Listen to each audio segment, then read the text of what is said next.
let's talk about why we brought you on this morning. That's what we've seen happening in 2022. Obviously, you've lived through what happened in the year 2000. That's when we had day traders. They all kind of disappeared after the dot-com bubble burst in 2001.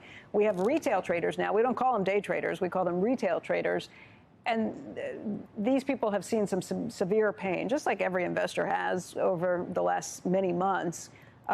What's different now versus 2000? What's the same? I think what's the same is, first of all, as you pointed out, everybody got hurt. It's not like just day traders and retail traders got hurt. Everybody got hurt. I think the phenomenon is the individual trader, the trader per se. So back then, what the trader has, what's the same is they had 4 or 5 years of an incredible market because of the internet that allowed people to trade online. So that's what day trading became a pretty good phenomenon. Today, we've had a pretty good last 4 years or so. What happened then, we have the dot-com bubble burst. And that lasts for 3 years. And now for the last 5, 6, 7 months have been really, really difficult. What traders need, what a day trader needs, or retail trader needs, he needs or she needs a bull market. When things are going well in the marketplace, people that trade regularly every day do very, very well. When things don't go well in the marketplace, they suffer. We pretty much wiped out all the retail traders back in 2000 to 2003. And I have no doubt at least 50% of the traders that existed 3 or 4 months ago are thinking about whether or not they should even be in the business. One of the other things different today, though, is the retail trader is a little bit better organized. You've got better technology, you've got better risk management tools. You get price improvement on pretty much the majority of your trades. The trade happens almost instantaneously, and you get it for free. So that would be one advantage today for the trader versus a couple of decades ago. But in both cases, it's really painful.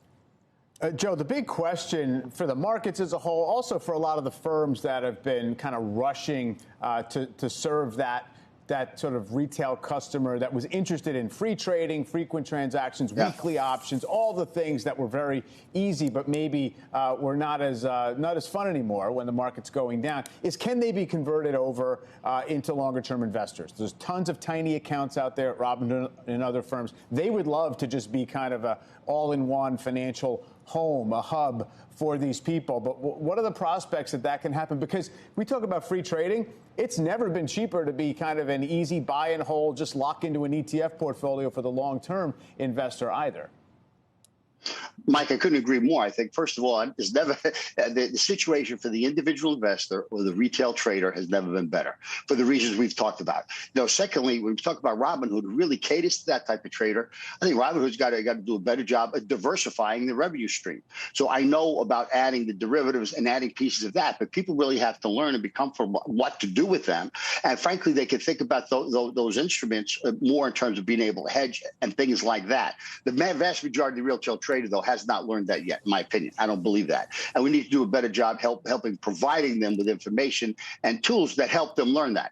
The issue that you talked about, I think over time, especially if you get whacked around in the market a little bit as a day trader and you start to learn more about the markets, I think you start to learn a little bit more about the wisdom of what it is to become a strategic long-term investor. And the first part of that is making sure you have a discipline. And the other thing that would help investors today is you're not trying to pick a bottom, you dollar cost average in.